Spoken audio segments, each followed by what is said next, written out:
Hi everyone, in this video I'm going to be going over the patch notes for Balatro Multiplayer 0.2.9. This is everything that's been changed in the mod since version 0.2.8.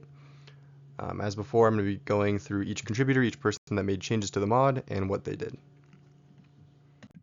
First up we have Andy. This change is personally one of my favorites. The change is that explicit asteroid hands will be chosen when levels are tied. And the way it works is it's going to pick the highest value unlocked hand, just like Telescope. So I think by default it's straight flush is going to be the first one that it'll hit. It'll go down through all of the hands. Basically, if you just open up your run info menu, whatever's there, if they're tied, it'll hit the topmost one, and it'll go down. But again, this is only if they're tied. So that's a really good change. Changes by myself. Magnet was removed. This is because of its mechanics as well as its ability to promote stalling. The base timer was changed to 150 seconds, previously it was 180, and the timer increase with skips was changed to 60 seconds instead of being equal to the base time. Also the Let's Go Gambling misfire, which is what we'll go over in a second, it was changed to only trigger in the PvP, and because of that, instead of 1 in 8 chance, it's now a 1 in 4 chance, and it will give $10 to the enemy instead of $5. I also changed the description of taxes to say that it applies on every Joker sold instead of saying it applies on every card sold, because that's how the Joker actually works and is actually how the Joker has always worked. And here we have some changes by Toneblock. The first one is that the shuffle RNG is now anti and blind based instead of being Q based. Previously you could think of it as being a big list of, hey, here's the shuffles you're going to get on the very first blind you see, the second blind you see, the third blind you see, etc. That's been changed, so now small blind ante 1, you're going to get a specific shuffle. Small blind ante 2, you'll get a specific shuffle. This is basically just to make it more fair. If, let's say, one player skipped and the other player doesn't, then in PvP blinds you'll get very similar shuffles. Likewise, the shuffle RNG was changed to not drastically differ because of cards being added or deleted. In vanilla gameplay, the shuffle RNG can differ drastically if you just, hey, one player adds one card and the other player doesn't, or one player removes a card and the other player doesn't. Now it's changed to be more similar for both players. Something else is that Phantom Jokers will no longer advance the addition queue.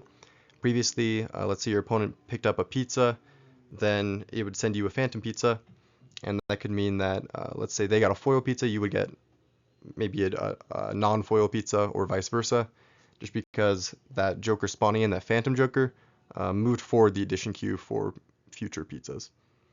And also there's various other bug fixes done by Toneblock. And now we come to the changes by Brawmario. The Jokers on the game end screen will now accurately display the opponent's Joker additions and stickers. So if their Joker was Eternal or Polychrome or any of those kind of things, then now you'll be able to see that. There's various bug fixes with the Nemesis deck viewer, and they also hopefully fixed the bug with enemy Jokers or the deck not being properly received. I'm sure we've all experienced that if you've played in the recent patch. Here's a change by Divvy. The base timer and the timer increment were separated. Previously, if you skipped, it would just add the base value again. Now they're separate variables. And the timer increment option, which is how much the timer increases per skip, that's also been added to the lobby settings in case you want to change that.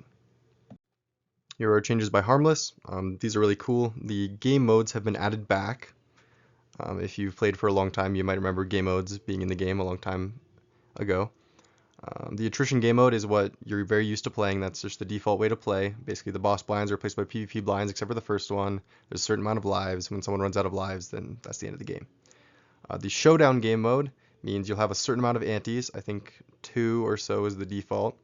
And then you're going to have PvP blinds, or you can even set it to 1 life and have one final showdown to fight off against your opponent. Survival game mode, I'm pretty sure it's just 1 life. And whoever survives the farthest wins.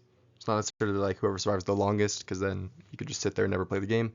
It tracks how far along in the game you are, and whoever makes it farthest without dying, that's the player who wins. And there's been UI changes to allow the selection of different game modes, and so look forward to seeing that.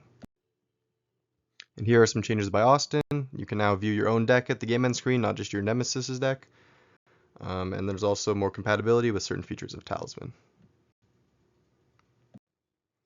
There are also some changes by Killed by Lava. It's just compatibility with extra credit.